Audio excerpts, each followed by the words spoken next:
Viva podcast za višjo kakovost življenja. Pravice pacientov. Jih poznate in znate uveljaviti?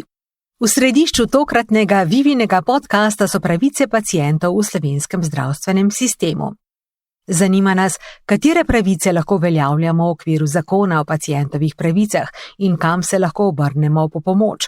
Kako tečejo pritožbeni postopki v primeru kršitev? Katere dolžnosti imamo kot pacienti in kakšna je vloga zdravstvenih delavcev pri uveljavljanju pacientovih pravic. Pa tudi, kako pomembne so pravice pacientov in morebitne kršitve za varstvo človekovih pravic kot celoto, katere so najpogosteje kršene in kakšno poslanstvo ima Zveza organizacij pacientov. Viva podcast. Vlogo zastopnika pacientovih pravic, ki deluje v okviru zakona o pacientovih pravicah, predstavlja Marjan Sušelj. Funkcija varuha pacientovih pravic, zastopnika pacientovih pravic pa je dejansko neposredna pomoč pacientom, takrat, ko pride v stisko, zaradi različnih razlogov, ali gre tu za na nek način skrhan odnos zdravstvenega osebja, ali pa če gre za domnevno napačno zdravljenje, pomanjkljivo zdravljenje in je pač potrebna neka, pomoč, da se na nek način iz te godlje nekako, iztečeta tako pacient zadovoljen, pa seveda tudi izvajalec zdravstvenih storitev.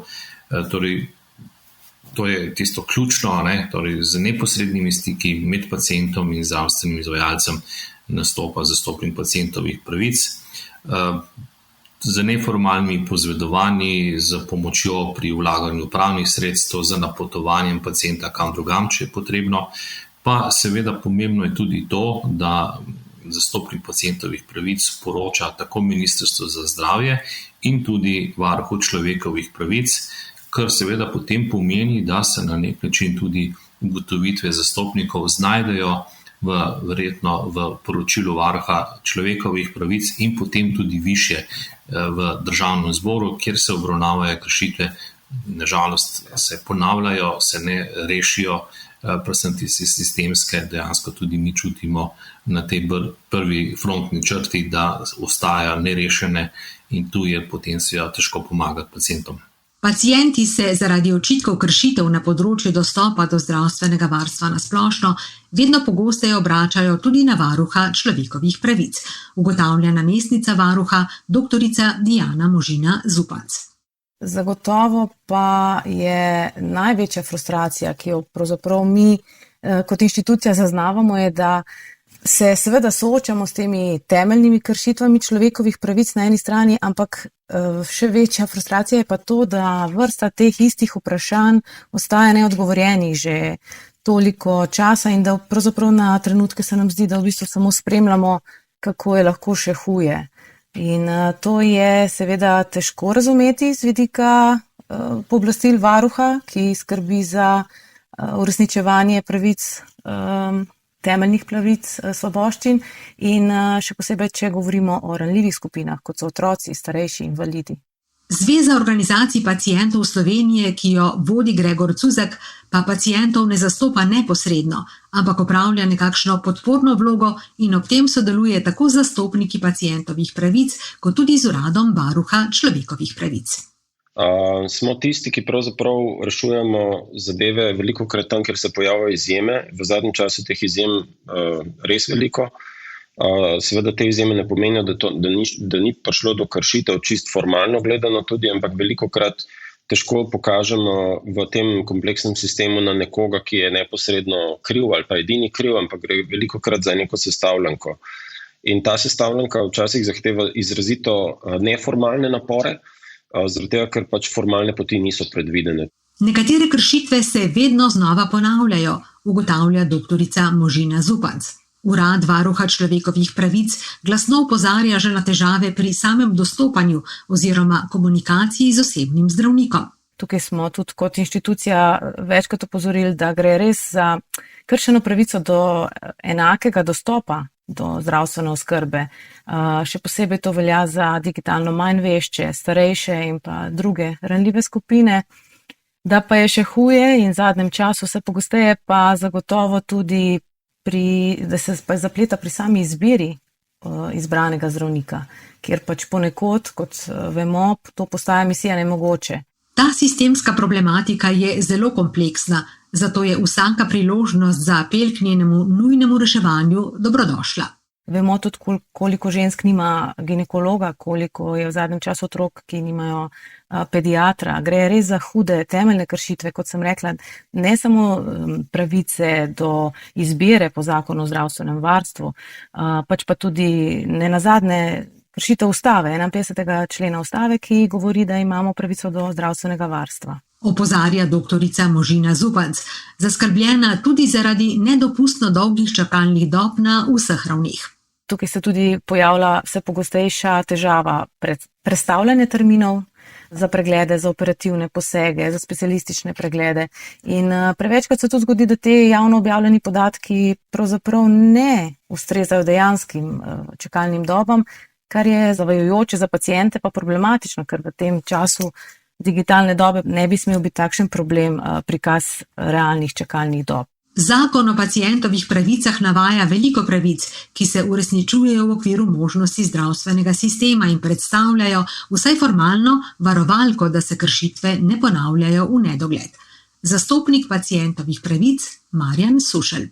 Pa vendarle v praksi dejansko so zadeve, ki jih je gospa Zupanc povedala, dejansko dnevno na mizi zastopnika pacientovih pravic. Dejansko sem pogledal večkrat prevetrivno statistiko oviran dostop do osebnega zdravnika, prekoračitve dopustne čakalne dobe. Tam imamo še vedno opravka z tako imenovanimi okvirnimi termini in ko pride do dejanskega termina, se tudi pogosto zgodi, da niso niti približno datumi podobni, kot so bili v okvirnem najavljeni, celo za kakšno leto pride zamika.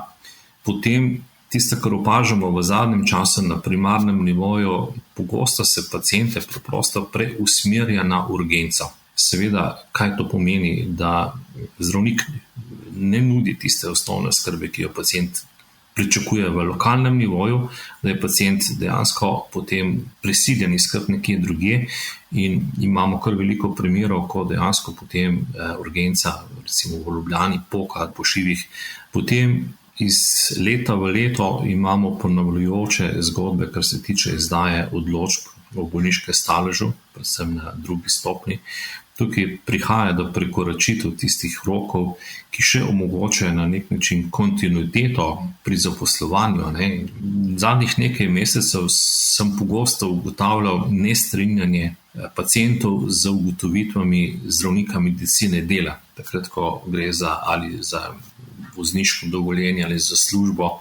Je pa tukaj več stvari, ki na nek način daje tudi, bom rekel, večkrat dodatnega ognja k skrbi. Sicer pacienti se zelo bojijo še vedno, da bi prišel zdravnik medicine dela do podatkov kakšnih takih bolezni, ki pomenijo še vedno v naši družbi stigmo. Predvsem imam tukaj v mislih duševne bolezni. In ali je potem, ko pride zdravnik medicine dela do tega podatka, ta podatek varen in ne bo prišel do delodajalca ali pa mogoče posredno ali neposredno tudi pride do delodajalca. Nekaj pritožb je bilo tudi na temo preverjanja raznih drog v krvi, ali je potrebno soglasje za preverjanje. Skratka, tu so pogoji za delo čedalje ostrejši in tudi zdravnik medicine dela ima neko tako, bom rekel, nehvaležno delo ali pa zelo odgovorno delo, kakorkoli. Nekaj primerov je tudi zaradi odtekanja zaupnih medicinskih podatkov. To je v vedno bolj digitalizirani družbi lahko zelo moteče in nevarno, pravi Sušelj. Od epidemije COVID-19 dalje naprej pa so stalne tudi pritožbe zaradi pomanjkanja osebnega stika z zdravniki. Preokret ali pa preusmerjanje na digitalno zdravstvo, napišite tam v neki aplikaciji, da potrebujete recept, da potrebujete napotnico, da potrebujete ne vem kakšno zdravljenje. Mislim, da smo tukaj, vsaj z vidika pacientov, nekoliko preveč zakorakali v tej smeri ali prehitro. Nismo še predvsem starajočo populacijo naučili dela v tem okolju in mislim, da so ambulante prepogosto zaprte za osebne stike z pacienti oziroma sploh pač ne morejo priti do zdravnika. Ne. Precejšnjo negotovost za paciente predstavlja tudi stavka zdravnikov, pravi zastopnik in opozarja še na en sistemski problem: predčasne oziroma prehitre odpuste iz bolnišnic oziroma pomanjkanje negovalnih bolnišnic. Seveda je bolnišnica namenjena akutnemu zdravljenju, vendar ko pa pacient ni več deležen tega akutnega zdravljenja, pa bolnišnica na nek način mora poskrbeti, da se postelja sprazni, ampak to seveda pomeni običajno za sorodnika, za domače hud stres. Zastopniki letno obravnavajo okoli 12.000 primerov, varuh jih sprejme približno 500, na Zvezi pacientov, ki združuje 44 organizacij, pa samo nekaj 10 na leto. Gregor Cuzak. Mislim, da prehajamo v stopnjo v družbi, v kateri je potreben pravzaprav premislek o tem, ali imamo sisteme, imamo pravilno sestavljene sisteme. Se pravi, če danes govorimo o nekem, ko govorimo o deležnikih, takoj razmišljamo o Ministrstvu za zdravje, o ZZS-ju, NIJZ-ju, pa različnih zbornicah, pa pridemo potem do izvajalcev zdravstvenih storitev. Tudi paciente treba kot aktivne udeležence, pacienti lahko pripomoremo k boljši oskrbi, če pristopimo na nek način, ki je opolnomočen, da nismo čisto nebogljeni. Včasih seveda smo v poziciji, ko pa potrebujemo več kot zgolj oporo. Pacientove pravice je kljub vsemu včasih v praksi težko uveljavljati, priznava Marjan Sušelj. Prve 3 pravice se nanašajo na dostopanje, dostopnost, na enakopravnost dostopa, na tudi svobodno izbiro zdravnika in izvajalca. Lahko izberemo zobozdravnika, ginekologa, tudi bolnišnico, ampak pogosto seveda vprašanje, kje pa najdem tiste, ki jih lahko izberemo, ne? Se spomnim primer, nedolg, en mesec nazaj, dojenček prišel iz porodnišnice, mislim, da ravnokar, 13 dni star, v Ljubljani, ni imel pediatra, ne? Ni ga mogel izbrati pediatra. Ne? In to je tista, osnovna, varnost, ki jo zakon promovira, pa tudi družba sama, ne? Da moramo posebej poskrbeti za varnost otroka. Ne? Tako da tu je dejanski problem, in ko nimamo zdravnika, ko so nenormalno dolge čakalne dobe, seveda tudi naša zakonodaja omogoča, da koristimo storitve v tujini, ampak te osnovne storitve se skoraj da ne da, ali pa se zelo redko poslužujejo kakšni specialistični pregledi, da boš šel v Italijo ali ne vem kam. Tako da tukaj so dejansko trajni problemi. Ena ključnih pravic je pravica do primerne, kakovostne in varne zdravstvene storitve. Pacient pričakuje skozi njegove oči, rabim tisto, kar danes zdravstvena tehnologija zdravstvo omogoča, najbolje, kar je danes nekje razpoložljivo, tisto, kar je bilo včeraj, ni več dobro, tisto, kar imajo, ne vem, mogoče kakšne manj razvite države, tudi ne, pričakujemo več, znamo prebrati, kaj se vse dobi in seveda pričakujemo, da bodo te zadeve kakovostne upravljene z najvišjimi standardi, tudi varnosti, in tu je pravzaprav največ pritožb. Približno 40% pritožb se nanaša ravno na to področje, kjer pač pacienti smatrajo, da niso dobili ali pa da jim ni nudeno tisto, kar naj bi dobili, če gledamo največjo koristi za pacienta danes. Vedno bolj pomembne so tudi pravice povezane s sodelovanjem pacienta. Dejansko pričakujemo večjo, angažiranost, večjo skrb za svoje zdravje in boljše sodelovanje strani pacienta do zdravstvene službe. Že zdaj ima pacient v zakonu pravico, da soglaša z zdravstvenim posegom ali pa da ga tudi zavrne. Včasih ga dejansko tudi zavrne in zdravnik mora to upoštevati, tudi če to v nasprotju z recimo medicinsko stroko, z dognanji in tudi, bi lahko škodilo pacientu. So seveda potem postopki prepričevanja in tako naprej, ampak dejansko je pacient tisti, ki odloča o svojem zdravju in tudi o zdravljenju. In tukaj so pač pravica do seznanitve, torej biti obveščen. In tukaj je tudi nažalost pogosto kratek stik pa zato, ker si zdravniki ali pa zdravstveno osebje ne vzamejo dovolj časa za tako imenovano pojasnilno dolžnost.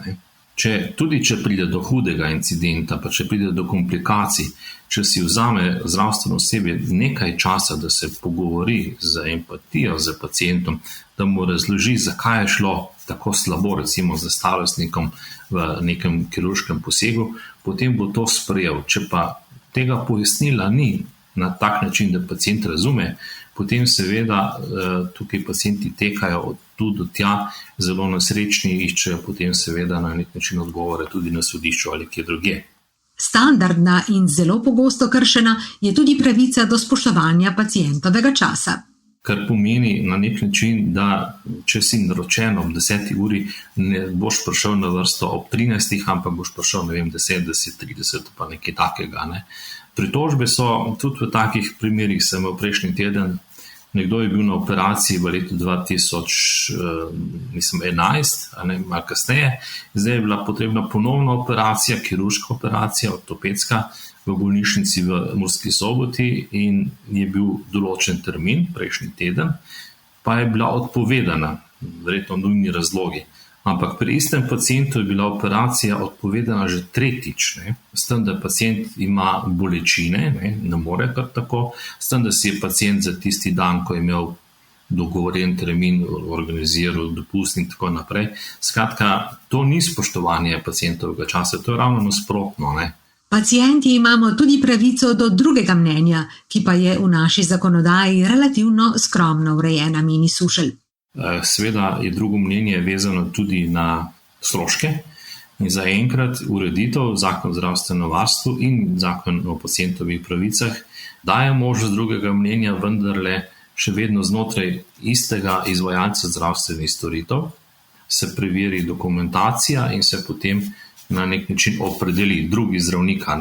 To seveda je neka zasilna rešitev, ker dejansko tu ni prave, neodvisnosti, da bi potem takemu drugemu mnenju lahko v celoti zaupali. Viva podcast.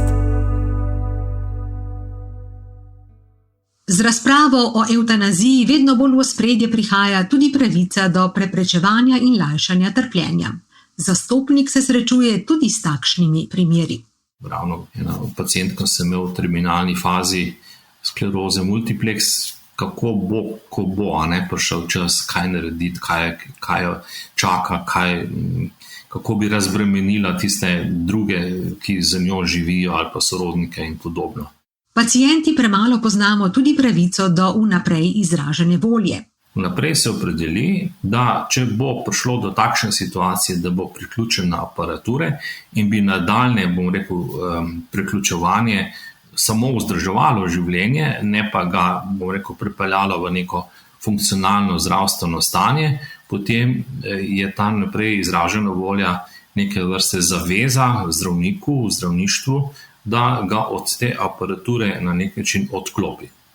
Če pa je možnost, da se bo zdravstveno stanje izboljšalo, je pa to samo na nek način usmeritev za zdravstveno osebje. Sušelj izpostavlja še problematiko seznanjanja z medicinsko dokumentacijo in spoštovanja zasebnosti. To se tudi pogosto pojavlja, ko pacient želi na nek način preveriti, kaj je zapisano v medicinski dokumentaciji o nekem posegu, tudi recimo o obisku urgence. Predvsem pa se ta vprašanja pojavljajo takrat, ko je šlo kaj narobe. Ko je nekdo umrl, recimo dedek je umrl, zdaj pa sorodstvo nekako dvomi, da se je vse korektno izvajalo in ima seveda tisti, ki so pač v ožjem krogu in imajo pač pravni interes v ožjem sorodstvenem krogu, pravico do vpogleda v to dokumentacijo, seveda pa ta dokumentacija na nek način mora biti tudi obrazložena, ker so le na nek način ti ljudje laiki. Mreža zastopnikov pacientovih pravic deluje brezplačno in je na voljo za pomoč pacientom, pravi Marjan Sušelj in opozarja, da je v pritožbenih postopkih treba odreagirati zelo hitro. Če se kaj ne zgodi, tako kot pacient pričakuje, potem mora to dokaj hitro povedati. Če je prišlo do nekega konflikta v odnosu, mora sprožiti prvo obravnavo v roku 15 dni, če je pa prišlo do domnevno napačnega zdravljenja, pa v roku 30 dni. Mogoče so ti roki relativno kratki, ampak intencija zakona je, da se rešujejo sprotno problemi, ki nastajajo in da se seveda tudi rešujejo tam, kjer so nastali, torej najprej pri izvajalcu, potem v okviru prve obravnave, ki je nekoliko bolj formalen postopek, in če tu ni doseženo soglasje, gre potem to na komisijo za varstvo pacientovih pravic pri Ministrstvu za zdravje, ampak to so že potem bolj redki primeri. Cilj je, da se spori oziroma zapleti rešijo dogovorno v zadovoljstvo pacienta. Z obravnavo primera pa se odpravijo tudi nepravilnosti v praksi. Če to ne uspe, se naredi zahteva za prvo obravnavo k izvajalcu zdravstvenih storitev. Vsi so dolžni po zakonu imeti pooblaščeno osebo za reševanje sporov, no in tu se pa že lahko potem vključi tudi zastopnik, če pacient tako želi, lahko sodeluje z njim, lahko ga zastopa, lahko vlaga pritožbe. Skratka, ima pač zastopnik neko, bom rekel, tudi tako formalno podlago, zakonsko podlago, da dostopa do podatkov pacienta, da se odloča recimo o obravnavi, da zaključi obravnavo, seveda, če ga pacient pisno pooblasti. Če na prvi obravnavi, torej pri izvajalcu, ni doseženo soglasje med pacientom in zdravstveno ustanovo ali zdravnikom, potem se lahko v 15 dneh po prejetju tega zapisnika pacient pritoži na komisijo za varstvo pacientovih pravic. Tudi tu potem lahko pomaga zastopnik, ali ga zastopa, ali samo sodeluje, ali pomaga vložiti to prijavo. Tam se pa zadeve obravnavajo senatno in izven okolja izvajalca zdravstvenih storitev, kar daje neko, bom rekel, tako dodatno neodvisnost. Pa tudi pravnik se vključi noter, tako da so ti postopki potem nekoliko daljši in zahtevnejši in tudi bolj potekajo v kontekstu tudi zakona o pravnih postopkih. Ali in kako lahko pacient dejansko tudi v praksi uveljavi pravico do udobnih in najboljših razpoložljivih posegov? Moram reči, da tukaj, kjer so problemi vsebinske narave, imamo dokaj dober odziv zdravstvenega osebja in izvajalcev zdravstvenih storitev. Ko pa gre za organizacijske probleme, torej ko ni postelj, ko ni zdravnikov, tam pa smo pogosto razoroženi tudi zastopniki, pomagamo z osebnim kontaktom. Jaz recimo, če nekdo pokliče stanuje v Kosezah, pa je tam imel zdravnika, pa je 93 let, pa tisti zdravnik se upokojil v Šiški, potem seveda poskušamo poiskati za zdravstvenim domom neko opcijo, če ne danes, pa jutri. Ampak tukaj dejansko se veliko ne da narediti. Če gre pa za recimo te, bom rekel, zahtevnejše postopke zdravljenja, ki pa so na razpolago recimo samo v nekaterih bolnišnicah ali pa celo v tujini, tam pač poskušamo in tam se običajno najde kakšna rešitev. Tako da na srečo imamo še v Sloveniji zelo visok nivo zdravstvene skrbe in storitev. Če pa ne, pa dejansko gre v tujino pacient in tukaj jaz imam skoraj na vsak teden stik z oddelkom za mednarodno zavarovanje v Ljubljani na Zavodu za zdravstveno zavarovanje, ki rešuje te zahtevke za zdravljenje v tujini. In tu so seveda včasih tudi pričakovanje pacientov nekoliko, bom rekel, stran od realnosti, ampak se iščejo rešitve, ki so smiselne in ki so tudi na nek način utemeljene in tudi finančno so to običajno drage, ampak zaenkrat moram potrkati, se več ali manj tudi najdejo rešitve za skoraj da za vse primere. Pacienti pa nimamo samo pravic, pač pa tudi dolžnosti in z njihovim upoštevanjem večjo varnost znotraj zdravstvenega sistema. Na tem področju, pravi Gregor Cuzak, znotraj zveze veljajo različni pogledi. Po eni strani bom izpostavil svoj pogled in sicer ta, da je moje mnenje, da naslednji zakon o pacientovih pravicah bi moral že v naslovu imeti tudi besedo odgovornost. Po drugi strani obstajajo tehtni razlogi, zakaj tega ne narediti, zaradi tega, ker je med drugim so pacientove pravice opredeljene že v ustavi, se pravi ne pa nujno tudi pacientove dolžnosti, pa vendarle mislim, da se vsi skupaj strinjamo, da je pacient soodgovoren za dober rezultat nekega zdravljenja da to neposredno vpliva na njegovo kvaliteto in če bi tako mogoče s pregrobo besedo imenoval nihilizem v odnosu do samega sebe in svojega zdravja, ni v korist ljudi, ki se v zdravstvenem sistemu trudijo, vključno z pacientskimi organizacijami. Generalni sekretar Zveze organizacij pacientov opozarja še na par vedenjskih vzorcev, ki niso vezani na zakonodajo. Eden od teh je pogosta težava z opravičilom. Čist konkreten primer, pacientki se zgodi smrt sorodnice, ugotavlja se, da morda je prišlo do napačne diagnoze, ki bi lahko preprečila smrt in v samem ugotavljanju odgovornosti se zgodi trenutek, ko ta ekipa, ki je bila odgovorna, prosi za odmor, stopi na hodnik in ideja tega odmora je bila, da pridejo nazaj in se opravičijo. Pridejo nazaj in rečejo, ne bomo se opravičili. Cuzak izpostavlja še enega za pacienta bolečih primerov. Prišli smo v eno bolnišnico reševati en primer. Ne maramo govoriti o specifičnih primerih na način, da imenujemo ali bolnišnico zdravnika, celo pacienta ne maramo imenovati v želji, da ne bi prišlo do medijskega linča. To je spet en fenomen, ki se nam pojavlja. Ampak tukaj je bil izbor bolnišnice, ne gre pacient rajš v tožbo, kakor da bi za sodelovanjem ugotovili, kaj bi se dalo narediti drugače, kako bi spremenili v bistvu v našem zdravstvenem sistemu, oziroma v konkretni bolnišnici, kako bi nekaj spremenili. In ta primer, da gre direktor bolnišnice raje v sprejem tožbe, je izrazito boleč. Zakaj? Zaradi tega, ker na drugi strani vam nasprot stoji odvetnik zavarovalnice. Tam bolnišnica ima zelo malo opravka, v bistvu gre samo še za denar. Tam ni zadoščenja za pacienta. Po drugi strani pa pacienti pogosto ne razumemo, da so v nekaterih situacijah tudi zdravniki nemočni. Razumevanje lastne nemoči v končnem stadiju bolezni, pa ne sprejemanje v bistvu te zgodbe o tem, da na koncu pač ne bomo imeli moči, se pravi, ne bomo mogli vsem sredstvom kljub tega preprečiti, je izrazito pomembno za razumevanje tega, kako poteka reševanje kompliciranih primerov. Po Cuzakovem mnenju je izpostavljanje v javnosti, ki običajno vodi v medijski linč, največkrat nepotrebno.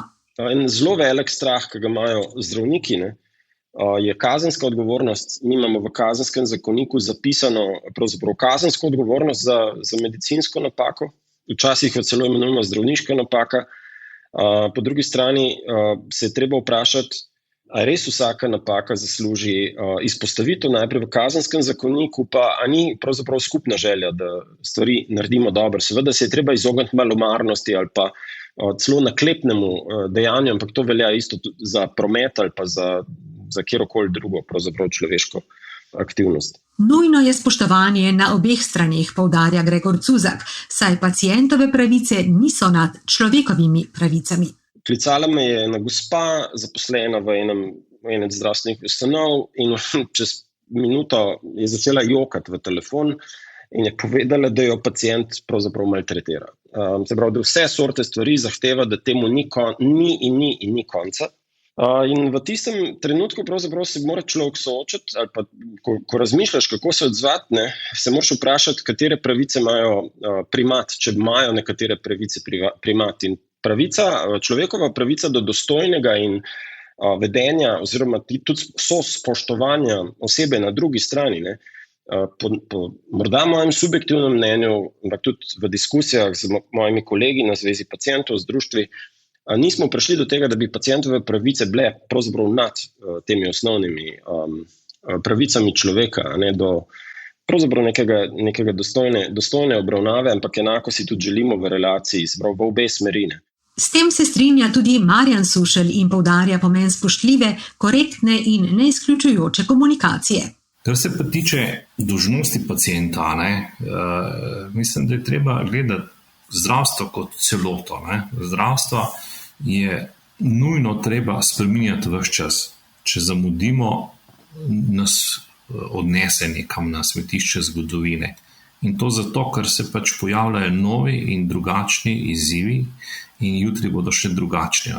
Imamo pač demografske trende, ki so drugačni, imamo ogromno novih zdravil, imamo drugačne načine zdravljenja, imamo seveda ekonomske zmožnosti, ki so take ali so pa drugačne.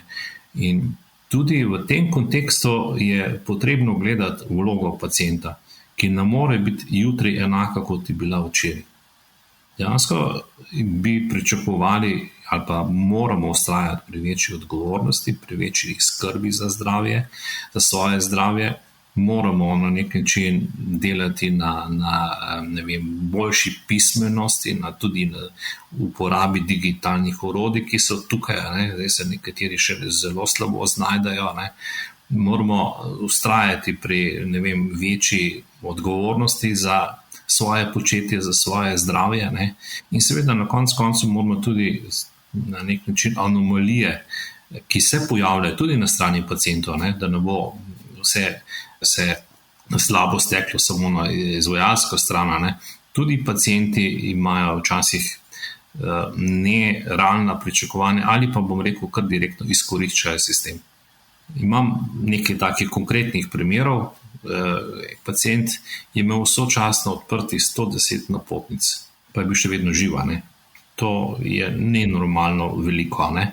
Imamo pacientko, ki ima na tej drugi stopni, Komisija za varstvo pacientovih pravic, odprtih 14 postopkov.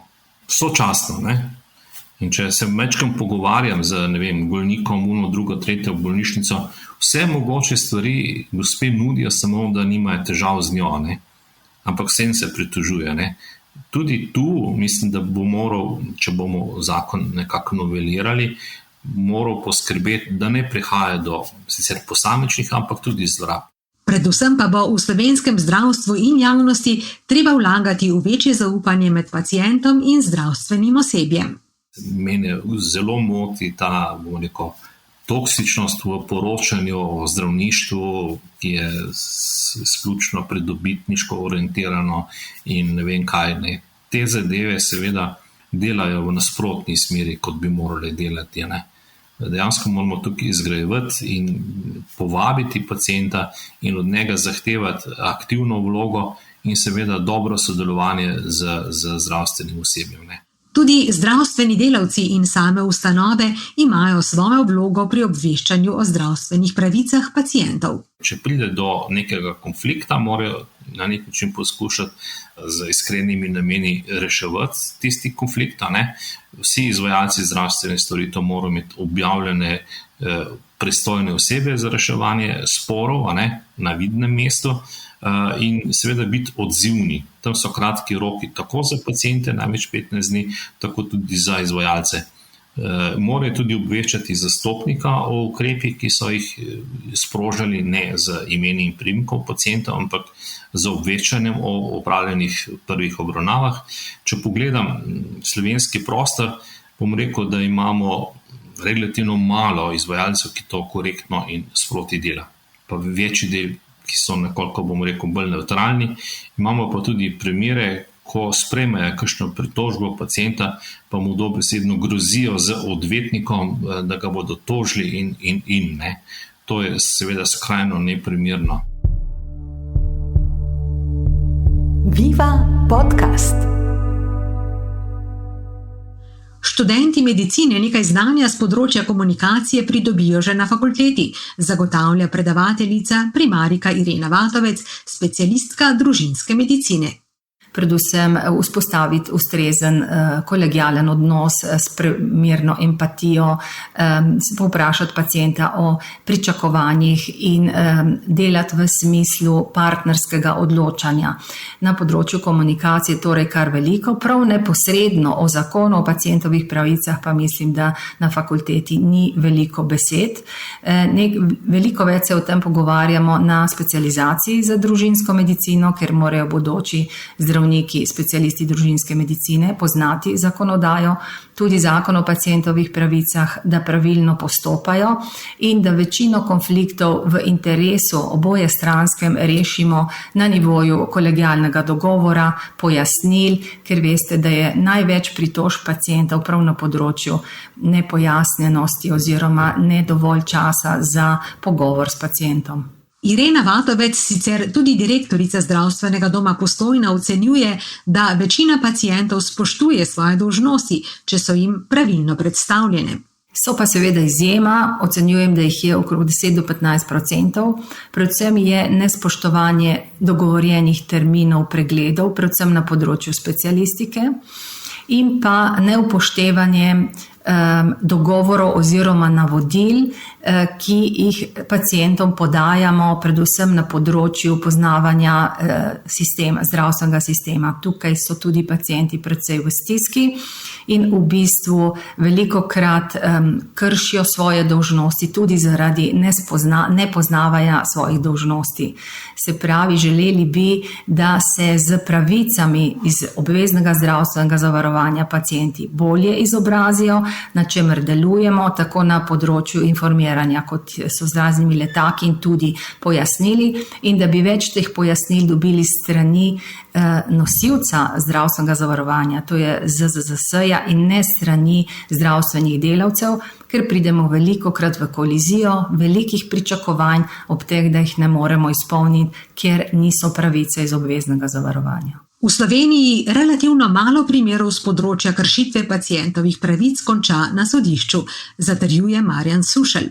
Je pa res, da zakon o pacientovih pravicah in ti inštrumenti, ki so prva obravnava, pa druga obravnava, nimajo za cilj dogovoriti neko odškodnino, neko, bom rekel, tako zadevo, ki bi, bom rekel, neke materialne satisfakcije. Tam je povrnitev stroškov do 300 evrov. Če gre za kompleksnejše domnevne kršitve, v smislu, da je bila narejena medicinska zdravniška napaka, da je nekdo umrl zaradi opustitve zdravljenja, potem je tukaj izključno sodna pot. In tudi to vemo, to ni tajna, da so te sodne poti zelo zahtevne, da so zelo časovno potratne in zelo tudi drage. Nažalost pa vsi odmevajo tudi v javnosti. Sem celo zadnjič poslušal enega odvetnika, ki dela na tem področju, in rekel, če bom jaz samo po sodišču preprečeval, ne bom dosegel nič. Če grem pa v medije, bo pa zadeva drugačna. To je spet skregano za neko zdravo pamet, ampak sodišča na tem področju niso najbolj hitra, pa potem tudi te ustanove, ki sodelujejo, pa izvedenci, te zadeve se vlečejo v leta. Imamo primere, ko je šlo kaj zelo narobe, pa je prišlo do trajnih posledic, prizadetost otroka zaradi neke napake pri porajanju, smrti zaradi opustitve kakšnih zadev, ampak to lahko preštejemo na roke 2 prstov v zadnjih 10 letih. Gre za kompleksen sistem, ki potrebuje dolgoletno oglaševanje, meni Gregor Cuzak, prepričan, da so nekatere spremembe nujne. Namreč ene stvari, ki jih opažamo, so, da so zelo očitne nepravilnosti v sistemu, pa ne bi želel imenovati nobenega od deležnikov samega sistema. Stvari, ki so evidentno nepravilne, in kljub opozarjanju različnih akterjev, pa ne vidimo ustreznih ukrepov. In v bistvu vztrajanju na nekih starih sistemih ni skladno s tem, kar je gospod Sušelj prej povedal, da je sistem živ, da se mora v bistvu odzivati, da se mora premikati naprej, ampak je v bistvu ščitenje nekih starih interesov. Še ena težava, ki jo ima zdravstvo po celem svetu praktično, je, da načelo konkurenčnosti praktično ne velja. Se pravi, vi, ko enkrat dosežete v neki stroki, v ozki specializaciji, dosežete recimo temu vrh, samo v eni bolnišnici, ste glavni za neko področje, ste pravzaprav obvladujete eno področje, v katerem je izjemno težko pravzaprav vam dokazovati, da nimate prav zaradi tega, ker ste vi po definiciji vrh te stroke. Ko se pa pojavljajo napake, se pa seveda nekaj časa te napake pometajo pod preprogo in zdi se, kot da je vse v redu, čeprav ni vse v redu. In na koncu pride do tega, da zadeve res močno počijo. Želimo si, da je teh primerov, kjer so žrtve pacienti, čim manj, in želeli bi si, da se to odgovorno vedenje tukaj, da k temu odgovornemu vedenju pristopajo tudi vsi odločevalci, vključno z nami, ki smo tu prisotni. Zakaj imajo ljudje včasih občutek, da zakon bolj ščiti zdravstveno osebje kot paciente? Doktorica Diana Možina Zupanc vidi razlog v porušenem zaupanju. zakaj je do tega prišlo, se zelo strinjam tudi zdaj, kar je bilo nazadnje rečeno. Med drugim bom rekla, saj več razlogov je za to, zakaj je do tega porušenega zaupanja prišlo. Ampak jaz mislim, da ta medijska odgovornost je dejansko res tudi ogromen faktor, ki lahko tudi naprej pripomore, da gradimo to potrebno zaupanje pa spoštovanje, ker drugače si pravzaprav sploh ne predstavljam, da bi lahko nazaj vzpostavili.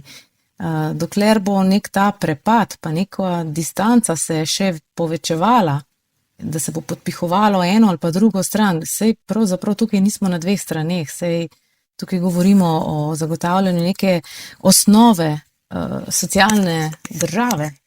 Govorimo o nekih temeljih, tako da to bi moglo biti v interesu vseh pacientov, zdravstvenega sistema in pa seveda tudi medijev, da v bistvu je medsebojno spoštovanje pa sodelovanje vzpostavljeno. Kakšne pa so izkušnje primarijke Irene Vatovec in kako jih rešuje kot direktorica zdravstvenega doma? Torej, jaz menim, da imajo pacienti občutek, da jih zakon ne ščiti, če ga v bistvu sploh ne uporabljajo, oziroma če obupajo že na prvi stopnji pri poskusu pogovora, če so v tem primeru odklonjeni, imajo občutek, da nimajo nobenih pravic. V zdravstvenem domu Postojna v primeru pripomb, pritožb ali nezadovoljstva pacientov to obravnavamo čim prej, to pomeni ne v roku 15 dni, ampak običajno še isti ali naslednji dan, da se pogovorimo s pacientom, če se le da osebno, lahko tudi po telefonu.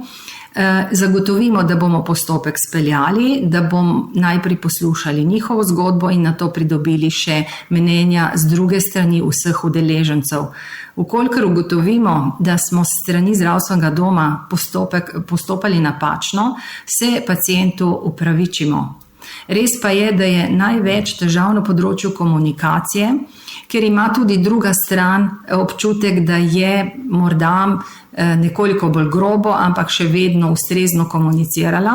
V tem primeru pa se opravičimo pacientu in obžalujemo, da je imel slabo izkušnjo, ki pa ni nujno vezana na krivdo z druge strani ali na neposredno odgovornost z druge strani, ob čemer vedno poskrbimo, da tudi druga stran, se pravi profesionalci, zdravstveni delavci, dobijo informacijo, kako se je pacient počutil in na ta način v bistvu pridobijo izkušnjo in lahko tudi izboljšanje komunikacije pri vsakodnevnem delu.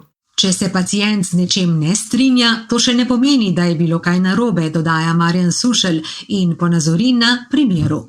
Dejstvo je, da se je moral zdravnik odločiti med tveganjem A in tveganjem B. Odločil se za tveganje B, skratka apliciral neko zdravilo, ki je preprečilo strdke po operaciji, ampak je pa na nek način poseglo v neko drugo pridruženo bolezen in je pacient umrl. Zdaj, če se to prikaže kot prevlado zdravstvenega osebja nad pacientom ali pa celo, da je zakon na strani zdravstvenega osebja, je to napačno. Večina situacij, pa ne vse, je dejansko v zdravstvu zelo kompleksnih in medicina in zdravstvo veliko zna, veliko ve, ampak ne ve pa vsega. In tu se včasih mora odločiti zdravstveni delavec, kaj je najbolj primerno, najbolj koristno za pacienta. Včasih so pač izidi slabi, kljub temu, to je dejstvo. Ampak kako to preidemo, seveda z časom, ki ga namenimo pacientu ali svojcem, da se pojasni zadeva, z spoštljivo in strpno komunikacijo in predvsem pravočasno komunikacijo. Če dobi svojc takojšnjo informacijo, oprostite, zadeva se je tako zaključila, tako končala, vse smo naredili, kar je bilo možno narediti, pa bomo še zaradi vas, zaradi to, da boste mirno spali, še preverili, še enkrat dodatno vse takle in drugačne preglede in dokumentacijo pregledali, potem gremo lahko naprej in seveda, če ugotovimo pomanjkljivosti recimo v protokolih, jih bomo tudi izboljšali. Če pa se postavita obe strani v neko, bom rekel, tako obrambno ali pa napadalno pozo, pa potem ni, bom rekel, ni zmagovalca, ampak so samo bolečine, ker običajno vse pri teh težkih izidih, ko nekdo umre, Veste, smo ljudje, pač še vedno ljudje, težko to sprejmemo. Pogovor in spoštovanje in strpnost reši marsikaj. Seveda pa nas to ne odvezuje, da tiste zadeve, ki pa so sistemske narave, in dejansko jaz pravim, da imamo cel kup neravnotežij v našem zdravstvu, da tiste ne rešujemo, in tukaj res me žalosti, da se nismo bolj učinkovito lotili, čakalnih seznamov, da se nismo lotili bolj učinkovito redefinicije mreže izvajalcev zdravstvenih storitev, da nam ta, se počasi sesuva, nismo se lotili problematike nek način razpadanja mreže v tem smislu, da so potem pacienti dolžni iskati kakšno storitev pri samoplačniških ambulantah, in tako naprej. Tako da mislim, da nas na tem področju čaka še veliko dela, ampak kot rečeno, posod, kjer imamo razvite države in kjer imamo te spremembe demografske in razvojne, so spremembe pač vsak dan nuja, vsakega dne, in tudi tu na področju zaščite pacientovih pravic bomo pač morali iti verjetno kakšen korak naprej, pa zadeve učvrstiti, izboljšati, narediti še bolj učinkovite, pa nehati jamrati, to je tudi pomembno. Pacienti so povabljeni, če se jim zdi, da je šlo kaj narobe, da se v prvem koraku poskušajo pogovoriti z lečečim zdravnikom ali zdravstvenim delavcem, strpno, spoštljivo, argumentirano. Če nekako ne gre, naj se poslužijo te tako imenovane zahteve za prvo obravnavo k pristojni osebi pri posameznem izvajalcu, in v tej fazi seveda lahko tudi kontaktirajo zastopnika pacientovih pravic. Naj povem, da statistika pove, da približno 80% primerov smo rešili že ob prvem kontaktu s pacientom, z pojasnilom, z nekako boljšim uvidom v situacijo, preprosto z človeškim pogovorom. 20% je pa šlo potem naprej v formalno prvo obravnavo in relativno redko potem v drugi korak na komisijo za pacientove pravice, ampak tudi to je možno. Želim pa seveda čim manj zapletov ali pa vsaj takih, ki ne bi bili rešljivi. Zaključuje Sušelj z željo, da bi se težave, ki se pojavljajo tudi kot odziv ljudi na neravnotežje v družbi, reševale hitreje in učinkoviteje. Viva podcast! Poslušali ste Vivin podcast na temo pacientovih pravic, v kateri so sodelovali namestnica varuha človekovih pravic Diana Možina Zupanc, zastopnik pacientovih pravic Marjan Sušelj, direktorica Zdravstvenega doma Postojna Irena Vatovec in generalni sekretar Zveze organizacij pacientov Gregor Cuzak.